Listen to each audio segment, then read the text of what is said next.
Hello, I am Kristan McMahon, and I have the pleasure of serving as the president of the Robert H. Jackson Center in Jamestown, New York.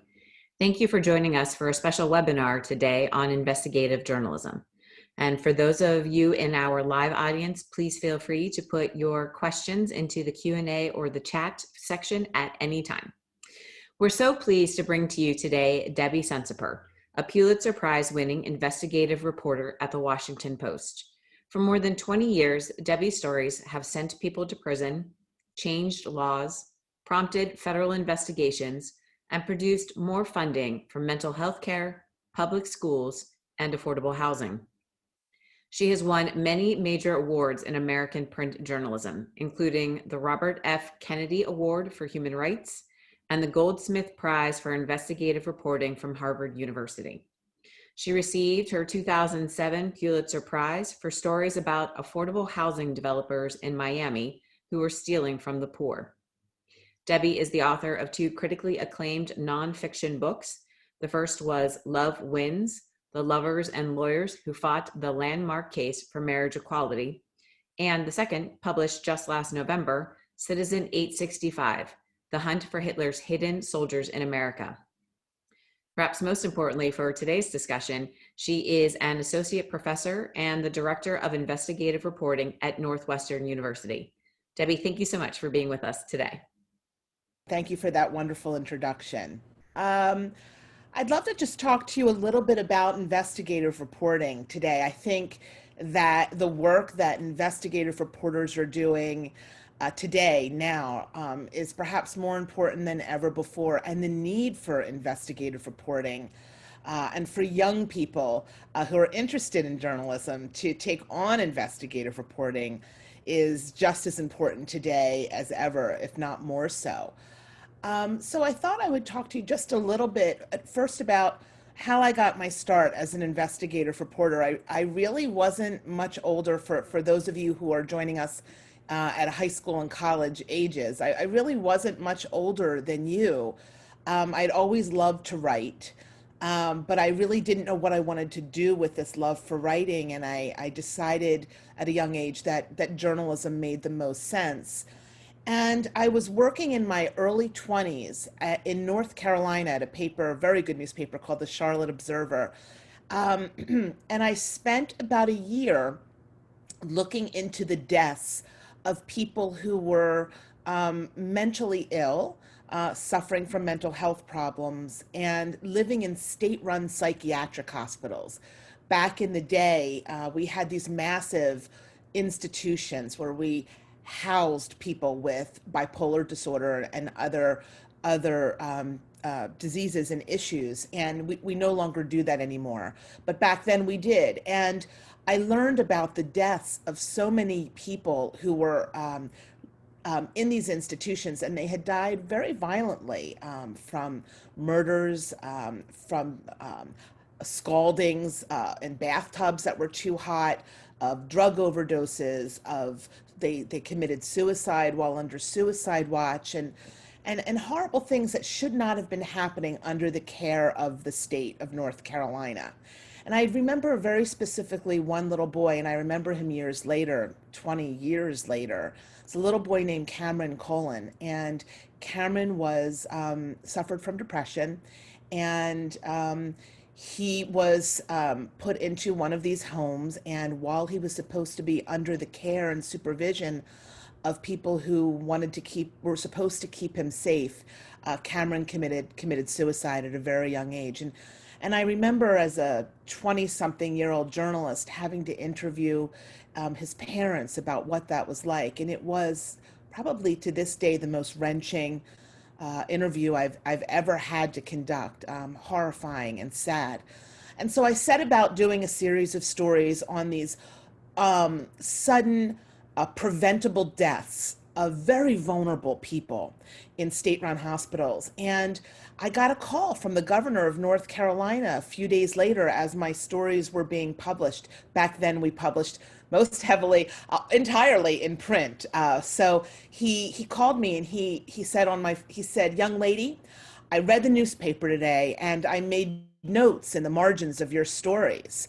And I thought he was going to yell at me and tell me, I got it wrong. And instead, he immediately hired 20 some new inspectors, safety inspectors, to keep people safe, to better protect these very vulnerable people. And more than that is the governor of North Carolina immediately invested millions of dollars into children's mental health care.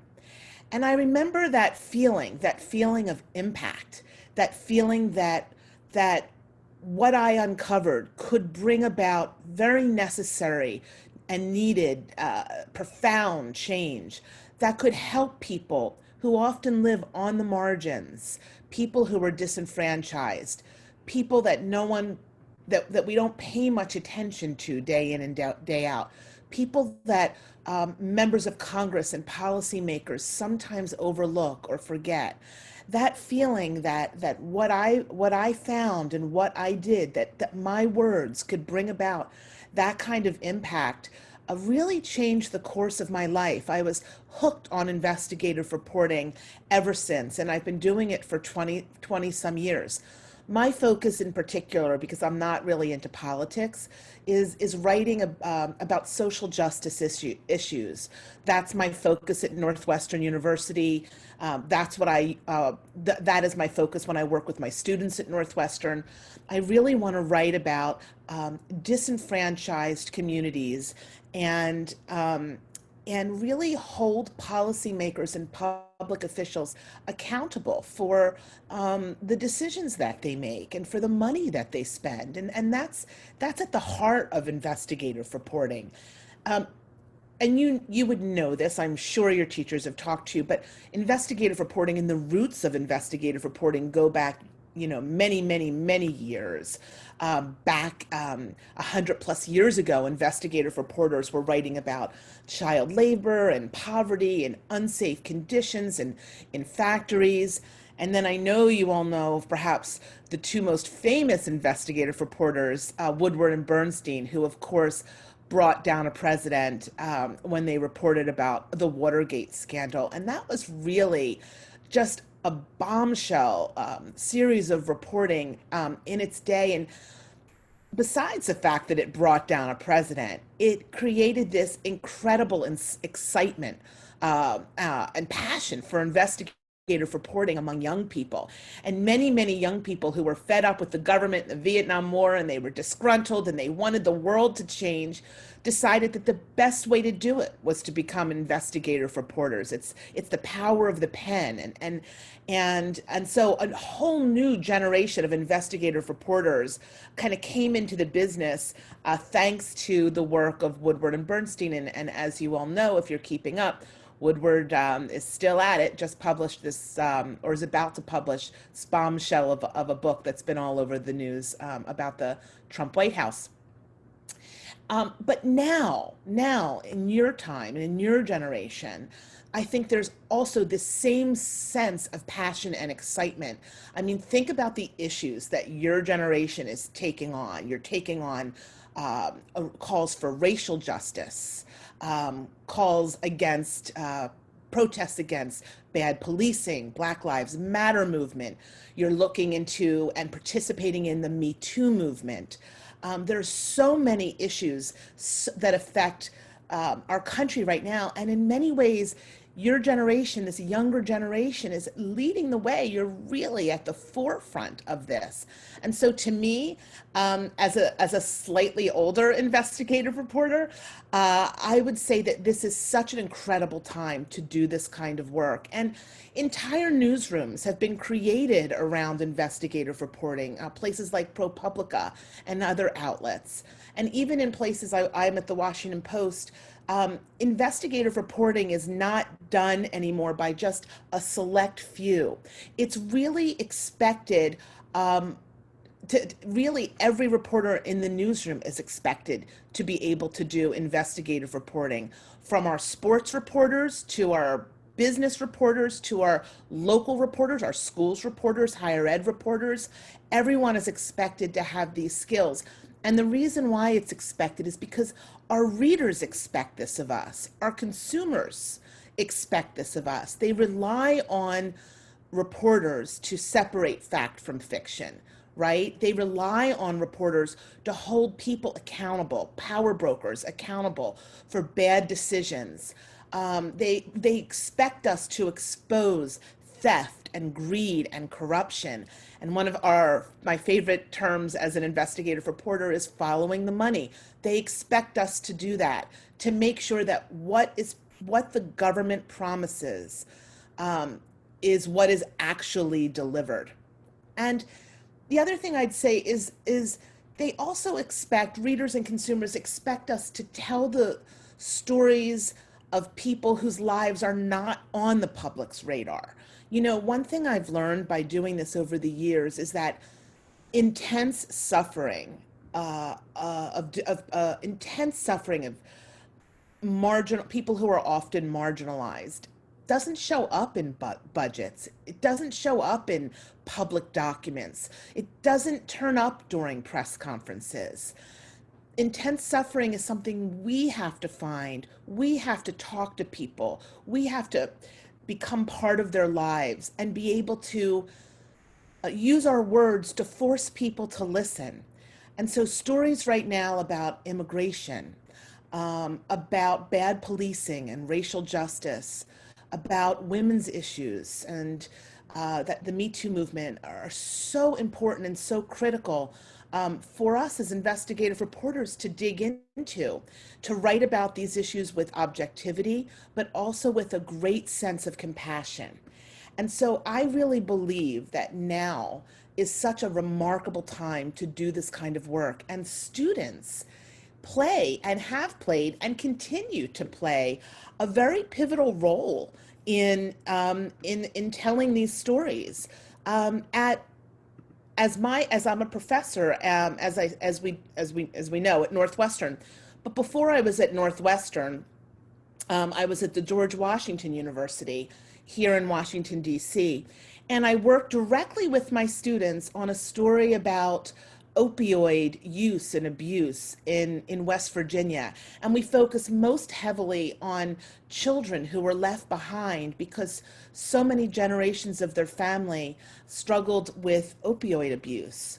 And this story took 6 months to produce, and you'll see my name on there, as well as the name of one other professor, but everybody else's names, Kelly and Doug, and a whole bunch of names at the bottom of this story. They're students. They were college students. And they bring fresh perspective to the table. You know, I have years of experience doing this, but one thing I have always said is that I learn from the young people I work with, that teaming up with young people who come in with fresh ideas and a different way of looking at the world always enriches my reporting. And so I really do believe that young people are filling in the gaps. They're doing incredible work by partnering with professional investigative reporters, but also by telling their own stories at high school newspapers and in college newspapers. I went to the University of Florida, and I'm very proud of saying that I learned much of what I know, not just from my professors at the University of Florida, but also from working on the student newspaper, the Independent Florida Alligator, which is right now tracking COVID-19 cases across campus and trying to identify hotspots in dorms and in other places on campus so that people know what's going on with this horrible, horrible virus. And that's what good journalists do. And it can be done at the high school level, at the college level, and of course at the professional level. One of the things I've been doing at Northwestern, working with my students since March, is writing about the impact of the coronavirus on the nation's nursing homes. As you know, the elderly are particularly at risk. Nursing homes have in many ways become the epicenter of this horrible virus, and tens of thousands of nursing home residents have died. They've often died alone, without their families, because nursing homes had to lock their doors, lock out visitors because they were afraid that visitors would bring the virus inside. And so people are saying goodbye to their husbands and their wives, their parents and their grandparents from behind windows. And it's a very tragic situation, and some might argue that it could have been mitigated. And so I started working on stories about nursing homes with my students at Northwestern University. This is the latest story to publish by two of my remarkable students, and they focused on the impact of COVID-19, or the disproportionate impact of COVID-19 on African American nursing home residents, on Black and Brown communities. And this was an area of reporting that has not been thoroughly covered by the national media. And so students not much older than you were really able to step in and fill in this gap. And they were able to produce this remarkable tale of this nursing home in the heart of the Sweet Auburn Historic District in Atlanta, and the challenges that the people inside this home have faced. And that's what we did. That's what journalism does, is it tells the story of people that most of us hadn't heard of before. And students, you are just as capable of telling those stories as anyone else. And so we need you. And if you think about it, students are on the front line leading the way in so many other areas. I mean, gun violence and gun control and global warming. Why not step in and do something similar in journalism? You know, as I was saying earlier, there's this greater expectation in newsrooms right now for journalists, including those just out of college and taking on their very first beat, to dig deeper into subjects, to not just cover or write about what the White House or members of Congress tell you to write about or tell you as a story. We expect journalists to add context and meaning to stories, to look behind data and to look behind numbers, to expose wrongdoing, to really leverage sources. And there are three types of sources. There are documents, data, and people. And to really leverage all three of those things to bring context to the things that we write about, to really not just follow the news, but to break news. And that is expected now of all journalists, and that can be done at all levels, because at its best, this kind of journalism can have impact. It can bring about change. And as I said before, readers expect this. And so my stories over the years, they did bring about congressional hearings and FBI investigations, and several people were put in prison. But my stories also brought about change that I'm really proud of. You know, and I'll tell you a little bit about that, but more money for mental health care, more money for public education. I wrote a story at the Miami Herald in Florida, gosh, 10 plus years ago now, about failures in the nation's hurricane warning system, which is a big topic right now in our country with so many hurricanes hitting. And I found that these incredibly talented scientists and forecasters at the National Weather Service were basically trying to predict the path and the strength of hurricanes, when some of the tools that they had at their disposal were often off limits due to budget constraints. And after that story broke, the government freed up some money to help forecasters better track hurricanes. And so these are the kinds of things that that can be prompted by very good, very thorough investigative reporting. One of the things I'm asked all the time by students and young people alike is, how do you find a story? Where do you go to find a story that hasn't been told before? In other words, it's not just a story from a press conference that we cover where you're spoon-fed the news, sometimes important news, but you're essentially spoon-fed the news. Where do you find something unique and different and relevant and timely? And that is one of the hardest parts I find of my job. Is just when I think I found a really good story, I Google it, and the New York Times has already done it, or the Wall Street Journal has already done it, or the LA Times. And it's frustrating because sometimes you want to be first out of the gate with something. And that is also a challenge for young reporters as well. And my advice, I have two pieces of advice on that. One is, just because an issue has been covered before or has been covered by another media outlet doesn't mean it's not important to your readers, to your community, to your neighbors and friends and classmates. So you can always take an important national issue like the Me Too movement and localize it. You can always say, well, wait, there was a problem with unsafe drinking water. I wonder if that applies to my community. You know, you can always take big picture national issues and try to find out if they apply to your community, because it's going to be as important, just as important, if not more important, to your readers and your consumers of news if they know what's happening in their backyard. The other way I tend to find stories is I just look around my neighborhood, my community, my state, because I know this, my neighborhood best. And I look for things that don't feel right, that based on a hunch, just gut instinct does not feel right.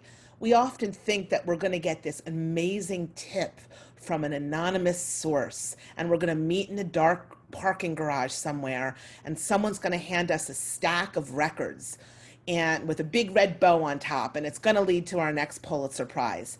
And does that happen? Yeah, it occasionally happens where we have whistleblowers in government who hand us documents that we need to see to be able to explain to readers what's happening in our government. But it doesn't often happen that way. It often happens just through our own observation and our own sense of how our communities work. So I thought I would tell you very briefly about a series of stories I did at the Miami Herald in South Florida.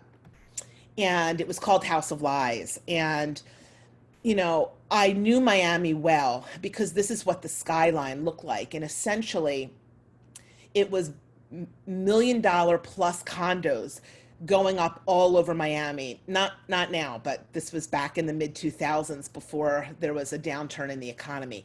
And so many high-end buildings and condominiums and homes were going up. It quite literally changed the skyline of downtown Miami, especially near the beautiful Biscayne Bay area. And so I remember thinking, well, where do people go if they can't afford a $3 million condo? And so I was driving to work one day to the Miami Herald newsroom, and I was passing every day through a whole bunch of neighborhoods that looked much like this. And there were rundown, abandoned buildings that were once used as public housing or government subsidized housing. And now they were abandoned and in very bad shape. Lots of just desolate, empty lots. Some cases, there was nothing on the land. It was just grass, trash, beer cans. And then I found one day a sign that was stuck on one of these properties that said, Miami-Dade Housing Agency funded project. And I remember thinking, what is the county housing agency actually funding here? Because I'm just seeing an empty lot where was there supposed to be a house? I have no idea. And so I started with just asking the single most important question we ask as journalists, which is a one-word question: why? Why does so many lots and neighborhoods look like this, strewn with trash and beer cans, and no houses in sight? What promise did the housing agency in Miami make to the citizens and taxpayers of Miami? What did they promise? What did they deliver? And so by just driving to work and knowing that something had gone wrong, I started looking into this issue. And what I found was that the housing agency in Miami had invested tens of millions of dollars in taxpayer money into affordable housing. Their goal was to provide housing that teachers could afford, that nurses could afford, construction workers could afford, and to help people like this family here get back on their feet, move out of a homeless shelter, and really develop a sense of really be able to find stable housing. Because one thing I've learned is without stable housing, nothing else matters. You need to know that you have a roof over your head at night, and a sense of ownership and a sense of pride is so critical to families. And so there were so many people in Miami who had no decent place to live. And so the housing agency stepped in and they said, we're going to build affordable houses. And so they gave out cut checks to all of these affordable housing developers who promised to build houses for families, for nurses, for teachers, for construction workers, and to really help change lives. And so I started looking into what happened to the money. If they spent so many millions of dollars, where are all the houses? What did they produce? And what I found in doing this investigation is that many of the developers pocketed the money meant to go toward the working poor and never built a thing. And the housing agency let it happen. They posed, as politicians often do, at groundbreaking ceremonies. They got their shovels and their hard hats, and we're going to do the right thing. We're going to build homes for the poor. And they never actually followed up to be sure that as they were cutting checks to developers, to affordable housing developers, they never held them accountable for actually building the houses or not building the houses. They never followed up. And so all across Miami, I found lots like this one, no houses, no houses. This woman here, I actually have her picture 10 plus years later on my mantle at home above my fireplace, because Ozzie Porter reminds me of why I became an investigative reporter. Ozzie was a cafeteria cook. She worked in an elementary school, had been there for years, and she made $10 an hour. And she had raised her children in public housing, government subsidized housing, rundown housing. She desperately wanted to see her grandchildren grow up in a stable home. So on a cafeteria cook salary, $10 an hour, Ozzie saved $5,000.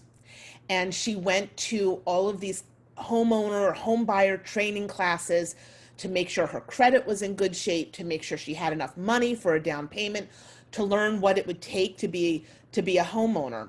And she was so excited about investing in her first home that she actually had the architectural plans laminated, put under plastic, and put on her table in her public housing apartment where I first met Ozzie. And so Ozzie gave her $5,000 to a developer who promised to build her a house that would be subsidized with the money from the county. And this is what Ozzie was left with. She lost her money, and she was left with an empty lot where a house was supposed to be built. It wasn't just Ozzie. She was the face of this problem, but there were so many others. In this case, the county promised to build affordable housing for senior citizens, and the developer left only an incomplete project. This was supposed to be a swimming pool in that same development for senior citizens who needed subsidized, good affordable housing. Only left a half-completed swimming pool. And so then I asked, well, what did happen to the money, right? Follow the money. That's what investigative reporters do. And I found that a number of these developers appeared to divert the money. In one case, one developer was building his own mega mansion, maybe it's not mega, mini mansion, but it had a spiral staircase. It had a fountain out front, billiard room, and this was his house. So while he wasn't building for the poor, and he had received well over $2 million from the housing agency to do it, he was building himself quite a nice house. In fact, we sent a photographer up in a helicopter to get this picture. The housing agency itself took money that was meant for the poor, and in one case paid a lot of money to bring in this lovely statue, which is, and yes, you're looking at it right, it's a statue of stacked teacups that was imported from Italy to grace the front entrance of the housing agency. And this was money that was meant for people like Ozzie Porter. One guy, I remember, I don't know why his picture's not in here, but he actually bought a sculpture of a piece of watermelon. And I'm not joking, it was a big slice of watermelon sculpture artwork that he put in his backyard somewhere. Did not build a house with any money, but he sure did ship in this nice sculpture of a slice of watermelon. And so when our stories ran, there was immediate outrage, immediate outrage. The mayor, the state attorney, all vowed to investigate. Advocates, housing agency groups came out and they confronted politicians, yelling, "Where's the money? Where's the money? What happened to the money?"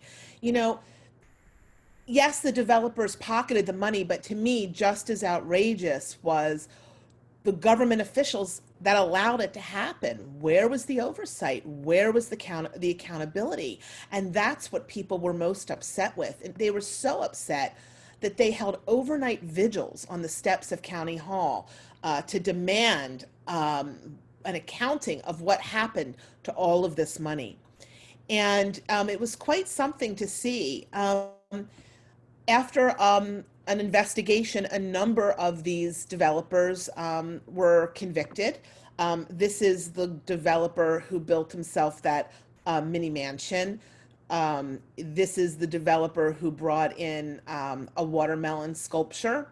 Oh, there's my watermelon sculpture. There you go. That was purchased with money meant for the poor.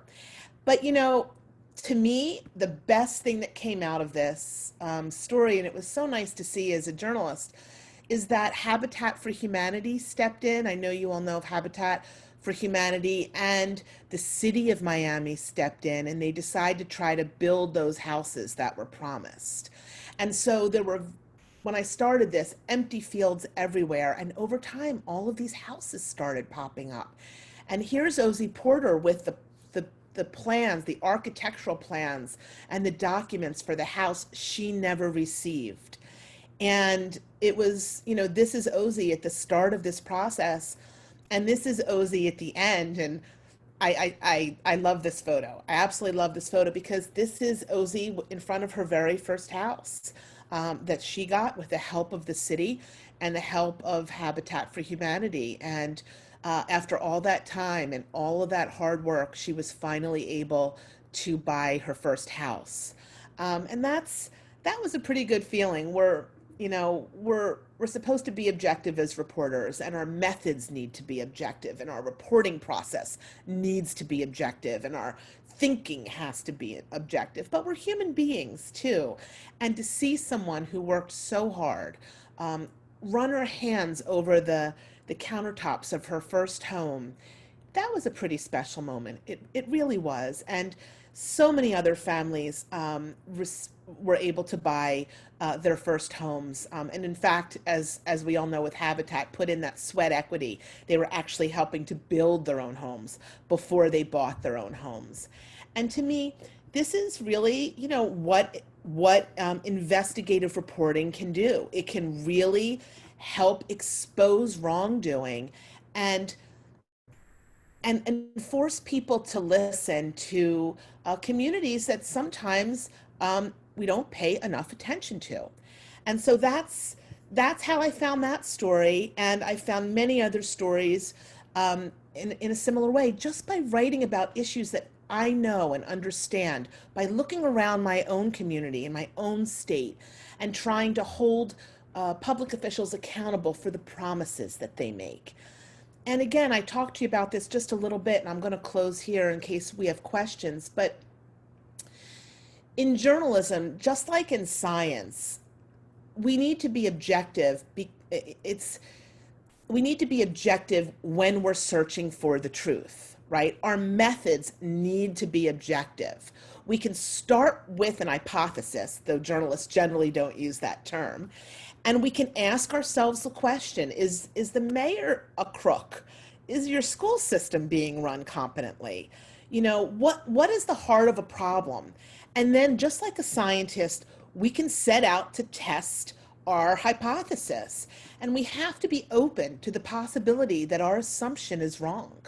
We have to be open to the fact that we might have to walk back a story. I've spent a couple of weeks thinking I had something and suddenly I didn't. And I walked it back, or I killed the idea altogether, because we have to be willing to do that. We can't ignore or downplay evidence because it contradicts our own assumptions. We have to be open-minded as a journalist, as journalists, right? But at the same time, you know, we can care about our subjects. We can care about what we're writing about. We can be compassionate and we can be sensitive. And in fact, that sensitivity is so important now when we're writing about issues of racial justice, when we're writing about the Me Too movement, when we're writing about issues that affect the LGBTQ community. We have to be compassionate, we have to be sensitive, and we have to be objective. But we have to be aware that we're writing about people who may come from a different place than we do, different backgrounds, different experiences, and to write with sensitivity and compassion. So though we can be hard-nosed reporters, investigative reporters, we have to bring a sense of compassion to our work. And the final thing, and I'll leave you all with this, is some people ask me, what do you look for in what's the most important trait in an investigative reporter? What's the most important trait? And I say it's curiosity. It's wanting to understand what's working, what's not, and then to really dig, to really get to the bottom of something, to shine a light on something that has been buried for a long time. And that's a great feeling. It's an exciting career. It's a great feeling. And it's kept me going now for 20 some years. So thank you for your time. And I'm here to answer any questions, any specifics. Debbie, we do have some questions. So I'm going to start with the first one. There are fewer reporters at local newspapers, so some issues aren't getting covered. What can be done about that? That's a great question and an astute observation. There are fewer reporters, not just in newspapers, but in many outlets, not just newspapers. And it's heartbreaking to me and to all of us to see downsizing of newspapers in particular, because in a lot of communities, there's nobody left to hold the mayor accountable, to hold the school board chairman accountable. There's gaps in our coverage, and it's scary to think about what we don't know. And so, we're trying. There's different nonprofit institutions that are cropping up to try to fill in the gaps. I'm not just saying this because I work with college students, but honestly, college students have filled in the gaps. When we started writing COVID-19 nursing home stories for the Washington Post, the Washington Post welcomed our work, because our reporters are working 24/7. Imagine on any given day this week, what's in the news, right? We have issues, we've got fires, we've got hurricanes, we've got global warming, we have the coronavirus, we have Black Lives Matter protests and that whole critical movement. And oh yeah, there's an election coming up too. Let's not forget about the election. And so reporters, we're working 24/7, and many people are doing it, as this person just said, in newsrooms that have been downsized. And so college journalists have really played a role, not just at the Washington Post, but also at the New York Times. There's a whole group of college journalists at the New York Times who have been helping to track the spread of the coronavirus. They're doing it now at the university level. And so we need you to help us. And as far as the downsizing of newsrooms, we're making do with what we have. The Washington Post is in a very good situation right now because our owner is Jeff Bezos of Amazon. And so they've actually been able to build the ranks of reporting, especially investigative reporting. But we basically need everybody all hands on deck to be doing this kind of work. We have a question. Can you talk about the different methods you use beyond just interviews in establishing the facts for the Miami housing story? Yes, absolutely good question. Interviews generally, not all the time. There were two kinds of interviews I did, and then I'll tell you about the documents very briefly. I interviewed the people who were affected, the Ozzy Porters of Miami. I really wanted to put a face on this problem. I needed readers. We want readers to understand and get to know the underdogs, right? And so to put a face on a problem. And so there were a lot of interviews I did with Ozzy and others. I also interviewed people inside the housing agency who acknowledged that this money had been misspent. But most importantly, I looked at budgets and documents that I got through public records requests. Florida has this wonderful law called the Sunshine Law, which makes pretty much a lot of documents very accessible to members of the public and the media. And so I actually went through all of the budgets and looked at the proposals submitted by developers to see what they promised and what they delivered. How many houses or units did they promise? How much money did they get? How much time has passed? And what did they deliver?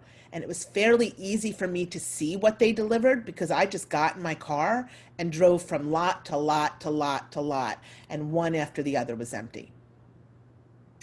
Um, Question. The government argues that Julian Assange violated the Espionage Act by soliciting, obtaining, and then publishing classified information.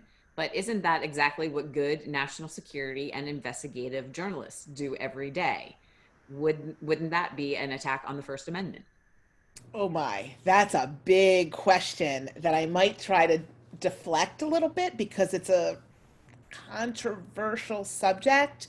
So I might deflect, but this is what I will tell you. Um, Newspapers make decisions all the time about what to print and what not to print. We make decisions about when we would grant, when we will use an anonymous source, for example. Is the reason to make someone anonymous compelling enough to use an anonymous source? Because we know that when you attach a name to a quote or a name to a situation, the story has more authority. And so we're very careful about when we allow sources to be anonymous. The same thing goes for national security. If national security is a if a story could potentially impact national security, editors way high up make those decisions on a case by case basis, and they make them carefully and honestly because nobody wants to impact national security. But as this person just said, the public also has a right to know. I mean, look at the NSA coverage that we've done, New York Times and Washington Post and other places. I mean, it's a balancing act, and those decisions are made at a level about 10 times higher than me.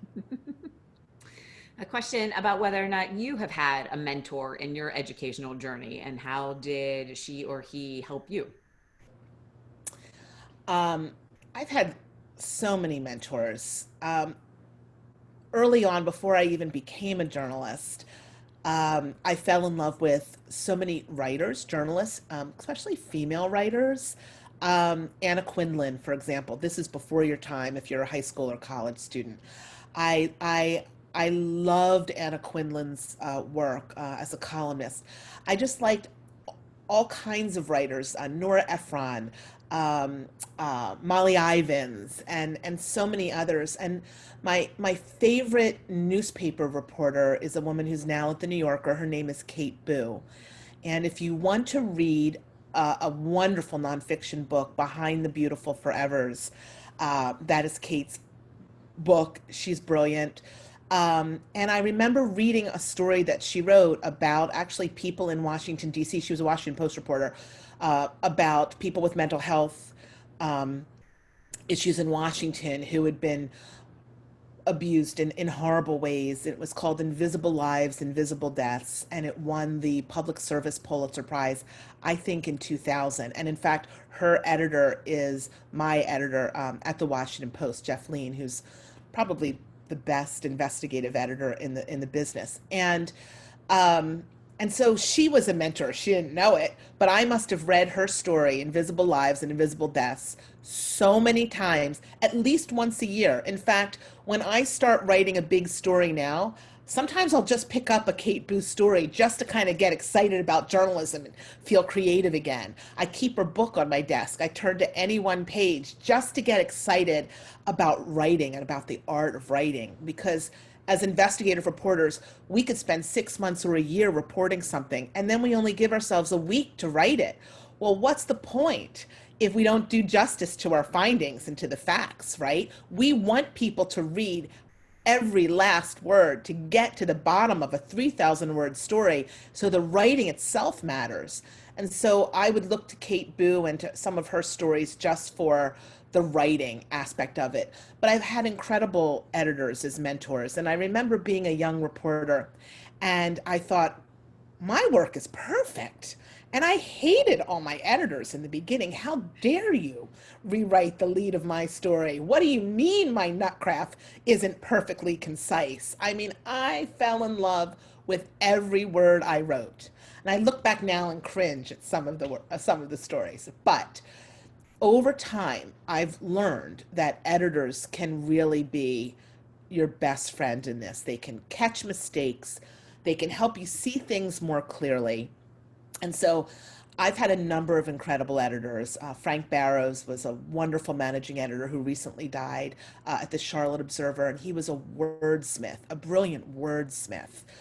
My colleague to this day is a mentor. His name is Mike Sala, and he's also a brilliant wordsmith. He's now, well, he was at the Washington Post, and he's won a few Pulitzers. But I would also tell you, too, some good editors are First Amendment lawyers. When people say, "Oh, we've got to send your story to a lawyer before it's published," some journalists go, "Oh God, we've got to be lawyered. We've got to be lawyered." I love our lawyers because they protect me from making a mistake, protect me from libel, potential libel suits or whatever. And some of the best editing I've had, honestly, at the Washington Post and at the Miami Herald has come from our First Amendment lawyers, from our lawyers. Debbie, I really want to like cut out that clip and carry it around with me as a lawyer. So I appreciate that. Thank you very much. Sure.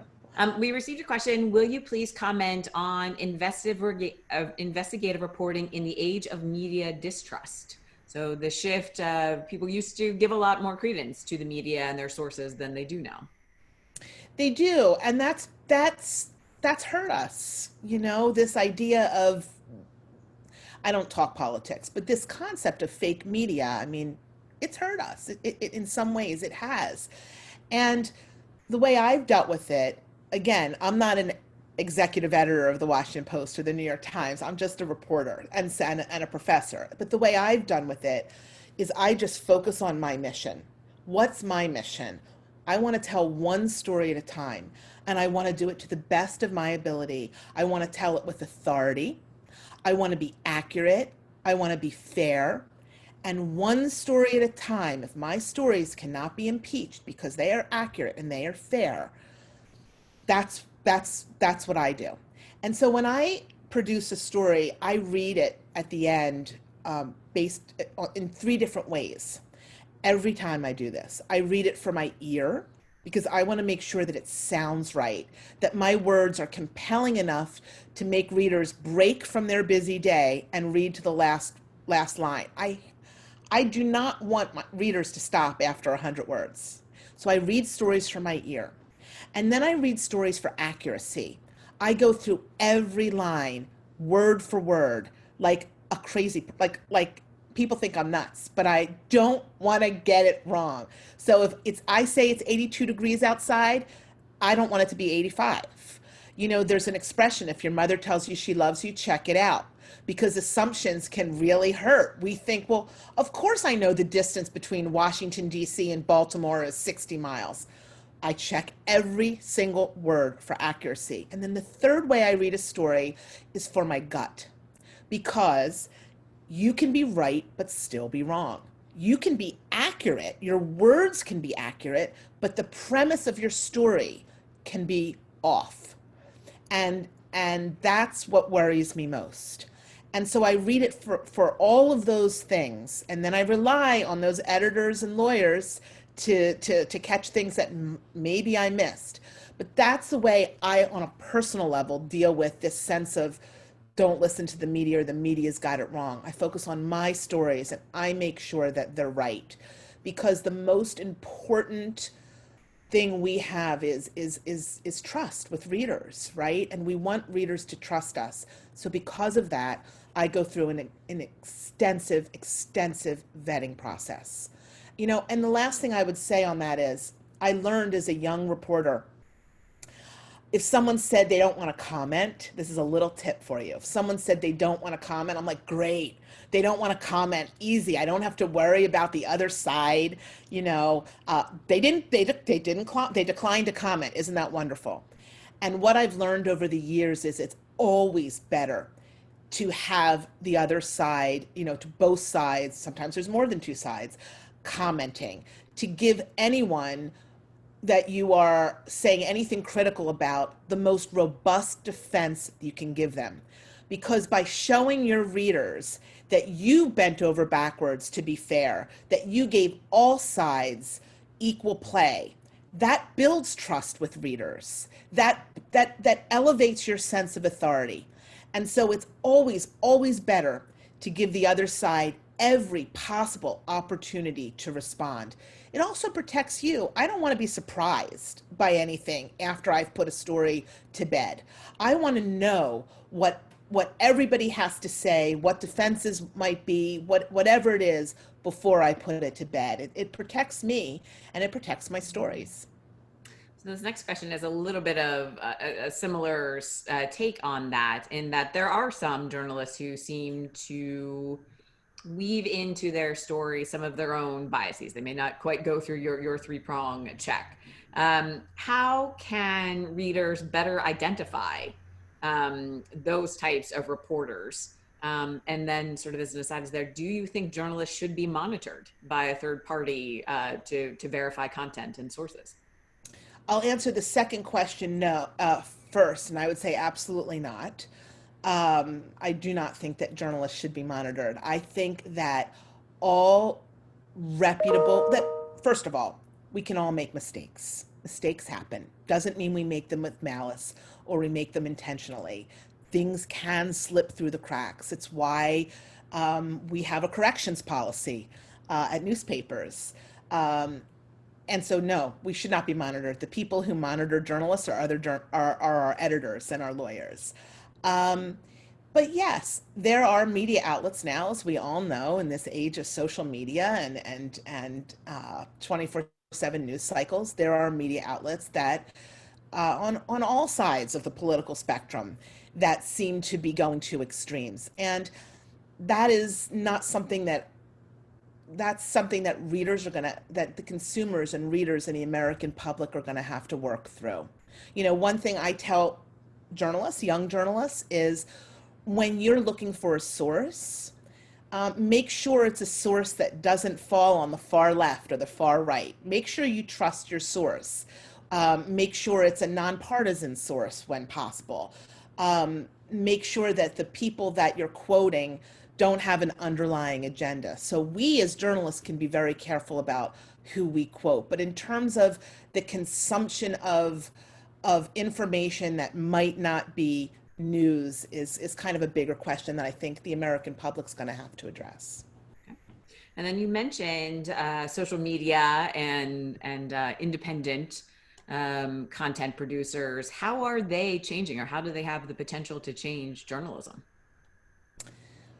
Well, I think that a lot of journalists now are really becoming more personalities. There's a sense of